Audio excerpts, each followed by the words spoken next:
আসসালামু আলাইকুম রহমতুল্লাহ। আশা করি সবাই ভালো আছেন।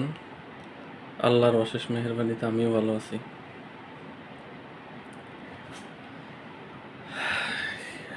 বাংলাদেশের মাইলস্টোন স্কুল অ্যান্ড কলেজের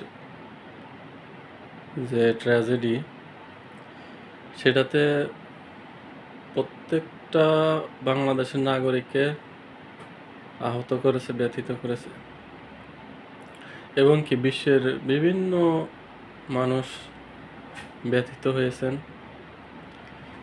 যারা যেসব শিশু বাচ্চারা, কিশোর, যুবক যারা নিহত হয়েছেন, সবার আত্মার মাগফিরাত কামনা করি। আল্লাহ যেন প্রত্যেককে শহীদি মর্যাদা দান করেন এবং তাদের পরিবারকে মহান রব্বুল আলামিন ধৈর্য ধারণ করার তৌফিক দান করেন।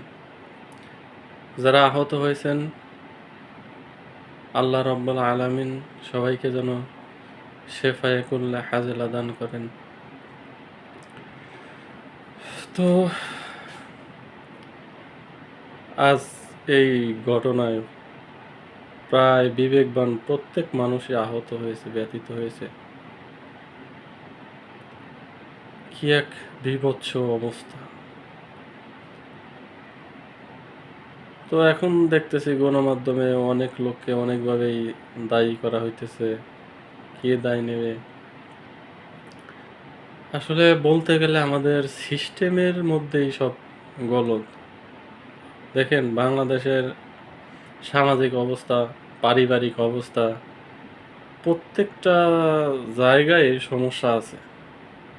তো এই সমস্যা আপনি শুরুর থেকে যদি সমস্যার গোড়া থেকে যদি শেষ না করেন, এই সমস্যা কিয়ামত পর্যন্ত বাংলাদেশে কোনোদিনও সম্ভব না শেষ হওয়া। কী কারণে? প্রত্যেক বছর বাংলাদেশে বাজেট হয় প্রত্যেক সেক্টরে, কিন্তু সেই বাজেট মোতাবেক কোনো সেক্টরে সম্ভবত কাজ হয় না। দুর্নীতি বাংলাদেশ এমনভাবে গ্রাস করছে দুর্নীতি, এখান থেকে আমরা বের হতে পারতেছি না।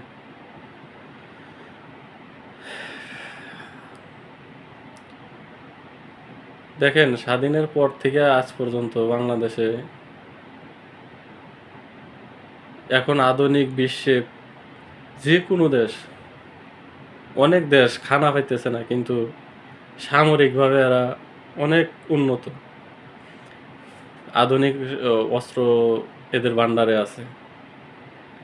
আমার মনে হয় যে পৃথিবীর মধ্যে একটা মাত্র দেশ বাংলাদেশ, যেখানে অস্ত্র তো দূর থাক, আধুনিকতার ছোঁয়াই লাগে নাই। আছে শুধু রাজনীতি, এই সব বিভিন্ন। তো এদিক দিয়ে আমাদের দেশে যদি উন্নত না হয়, মানুষের মাইন্ড সেট আপ, সামাজিক ব্যবস্থা, পারিবারিক ব্যবস্থা, শিক্ষা ব্যবস্থা, সামরিক ব্যবস্থা, প্রত্যেকটা সেক্টরে চেঞ্জ করা দরকার আমি মনে করি। দেখেন, একটা শিশু আপনি ছোট থেকে যদি নৈতিকতা শিক্ষা না দেন, আমানতদারিতা শিক্ষা না দেন, তো ওই দেশ কোনোদিনও উন্নত হওয়া সম্ভব না আমি মনে করি। বাংলাদেশের একটা শিশু জন্ম নেয়, তারপর থেকে একে শেখানো হয় গলত শেখান।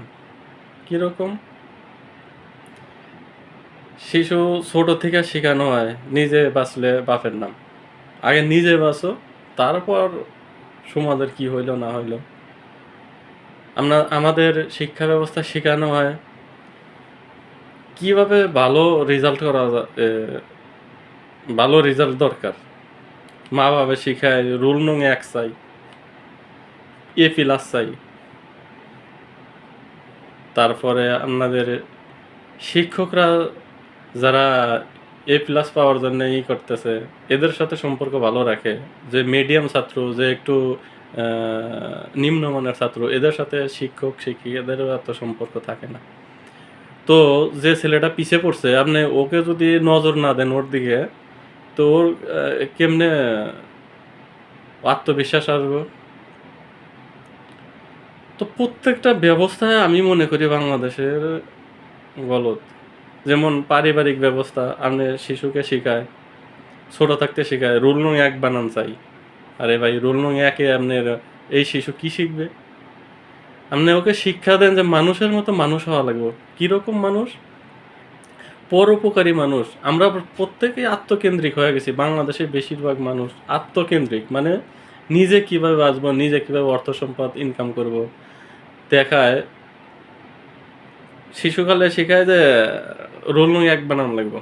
আবার যখন একটু বয়স হয়ে যায়, দেখায় ওই অমুকের ছেলে ইনকাম করতেছে অত লাখ টাকা।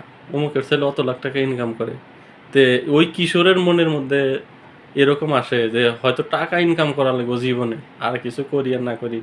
কিভাবে ইনকাম করব ওইটা ওর মাইন্ডসেটে তখন ঢোকে যে টাকা কিভাবে ইনকাম করা লাগবে। সৎ পথে এত টাকা ইনকাম নাই। তখন ও অসৎ পথ বেছে নেয়।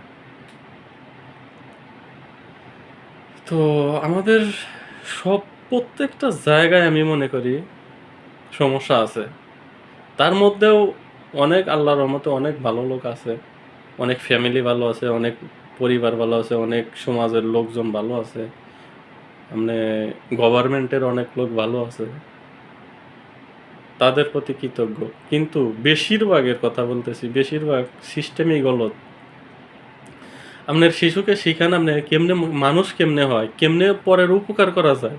প্রত্যেকে যদি বাংলাদেশে পরের উপকার নিয়ে চিন্তা করে, বাংলাদেশ সোনার বাংলাদেশ হইতে বেশি দিন সময় লাগবে না। আপনি প্রত্যেকে নিজের জায়গা থেকে একটু স্যাক্রিফাইস করেন। আপনি যে শিশুকে আল্লাহর কসম আমি বলে দিলাম ২০১৫ সালের পরে যেসব শিশুর জন্ম হয়েছে, এদের আপনি শিখান পরের উপকার কেমনে করবেন, কেমনে ভালো কাজের দিকে এদের মন মানসিকতা তৈরি করেন। আপনি ৪০ সাল আসার আগে, ২০৪০ আসার আগে বাংলাদেশ সোনার বাংলাদেশ, এই শিশুরা যে আগামী দিনে যে যুবক ইয়াং জেনারেশন আসবে, এরা তৈরি করতে পারবে। কিন্তু আমরা ওইভাবে শিক্ষা দিই না। আমরা শিক্ষা দিই রুল নং ১ A+। মানুষ হইলো না হইলো ওইটা দেখি না, আমরা দেখি A+ দেখি, রুল নং ১ দেখি। আবার টাকা ইনকামের ক্ষেত্রে অমুক টাকা ইনকাম, অমুকের ছেলে টাকা ইনকাম করে বিল্ডিং করতেছে, অমুকের ছেলে টাকা ইনকাম করে বিদেশে লেখাপড়া করতেছে, অমুকের ছেলে টাকা ইনকাম করে করতেছে। আমরা এগুলো শিখাই। এই যে এদের মাইন্ডসেট এরকম হয়, তো এখান থেকে দুর্নীতির সৃষ্টি হয় আমি মনে করি। তো আমরা নিজেরা যদি দুর্নীতি ছোট থেকে একটা শিশুরে এর মস্তিষ্কে পয়জন ঢুকাই দেই যে টাকা ইনকাম করা লাগবে, নিজে বাঁচা লাগবে। মানে সিস্টেমেই আমাদের এরকম যে আগে নিজে বাঁচো, টাকা ইনকাম করো, তারপর দুনিয়া কি হইলো না হইলো ওইটা দেখার মতো এই উপায় নাই, মন মানসিকতা নাই। তো আমি মনে করি আপনি শিশুকে শিক্ষা দেন। দেখেন জাপানের একটা ছোট বাচ্চা রাস্তায় একটা কথার কথা কলার শুকলা এটা নিজে হাতে নিয়ে ডাস্টবিনে ফেলাইব। আমরা এগুলা শিখাই না শিশুকে। আপনি মনে করেন ছোট্ট ছোট কাজ, ছোট ছোট পরোপকারী কাজ আপনি শিশুকে শিক্ষা দেন, এতেই দেখা গেছে একদিন অনেক বেনিফিট আছে এর। আপনি প্রত্যেকটা শিশুকে শিখান কিভাবে মানুষের উপকার করতে হয়, কিভাবে চলাফেরা করতে হয়, কিভাবে মানুষের সাথে কথা বলতে হয়। আপনি দেখেন সোনার বাংলাদেশ গড়তে বেশি সময় লাগবে না। আমি মনে করি বাংলাদেশের প্রত্যেকটা লোক শুধু লিডিংয়ের অভাব আছে। আমি মনে করি যে লিডারশিপের অভাব বাংলাদেশে আছে। দেখেন বাংলাদেশের মানুষ কিন্তু অনেক সহজ সরল। পুরা বিশ্বের তাকায় দেখেন, আমি বাংলাদেশের মানুষ পাবেন সহজ সরল বেশিরভাগ। এদের আপনি যেভাবে গড়বেন এইভাবেই এরা তৈরি হইব। আমি দেখেন সমাজে একটা লিডার যদি ভালো হয়, ওর কর্মীরা, ওই এলাকার জনগণ, প্রত্যেকটা জনগণ ওই এর কথা যদি মানে, তো ওই দিকেই সমাজটা চলে যাবে। তো আমাদের সমস্যা হয়েছে ওইরকম লিড দেওয়ার মতো নাই। দেখেন বাংলাদেশের মানুষ কিন্তু অনেক কিছু দিতে জানে, যদি আপনারা ওইভাবে মাইন্ড সেট আপ তৈরি করতে পারেন। আমরা দেখেছি বিভিন্ন ঘটনায়, এই গতকালকার ঘটনায় যে মাইলস্টোনে যে ঘটনাটা ঘটলো, এখানে দেখেন রক্ত দেওয়ার জন্য, আমি দেখছি রক্ত দেওয়ার জন্য মানুষ সিরিয়াল লেগে গেছে। মাদ্রাসার ছাত্র, স্কুল কলেজের ছাত্র, সাধারণ লোক প্রত্যেকটা জায়গায় দাঁড়ায় গেছে যে আমি রক্ত দিতে রেডি আছি, রক্ত দিতে রেডি আছি। প্লে কার্ড নিয়ে দাঁড়ায় রয়েছে বিভিন্ন লোকজন। তো এর থেকে আমরা কি বুঝি? আপনি যদি লিডিং দিতে পারেন এদের, বাংলাদেশের মানুষের মাইন্ড সেটআপ তৈরি হয়ে যাবে ওই রকমই। আপনি পরোপকারের যদি একটা লিডিং দিতে পারেন যে মানুষ কিভাবে পরের উপকার করব, আত্মকেন্দ্রিক থেকে আমাদের বের হয়ে আসতে হবে। তো দুর্নীতিমুক্ত বাংলাদেশে করতে হলে আপনি এখনকার শিশু, এখনকার যুবক কিশোর এদের আপনি ট্রেনিং দেন যে কিভাবে ভালো মানুষ হতে হয়। তো নিজের আত্মকেন্দ্রিক থেকে আমরা যদি বের হইতে না পারি, আমি মনে করি বাংলাদেশ কোনোদিনও সম্ভব না।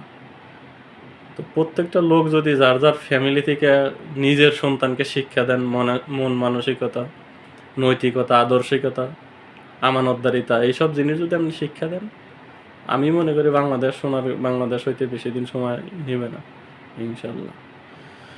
তো সবাই ভালো থাকবেন। আর যারা মাইলস্টোনের ঘটনায় যারা শহীদ হয়েছেন, মহান রব্বুল আলমিনের কাছে দোয়া করি প্রত্যেকেই আল্লাহ যেন শহীদের মর্যাদা দান করেন। যারা আহত হয়েছেন, আল্লাহ অতি তাড়াতাড়ি যেন প্রত্যেকের শেফা দান করেন। আর যাদের সাহায্য সমর্থন করার মতো সমর্থ আছে, আপনারা দেখেন যারা নিহত আছে তাদের ফ্যামিলির অবস্থাটা বোঝার চেষ্টা করেন, যান পাশে দাঁড়ান। যারা আহত হয়েছে, রক্ত লাগতেছে, টাকা পয়সা অনেক কিছু লাগতেছে, যারা পারেন চেষ্টা করেন দেওয়ার জন্য। ইনশাল্লাহ সবাইকে আল্লাহ ভালো রাখুন, সুস্থ রাখুন। আল্লাহ হাফেজ।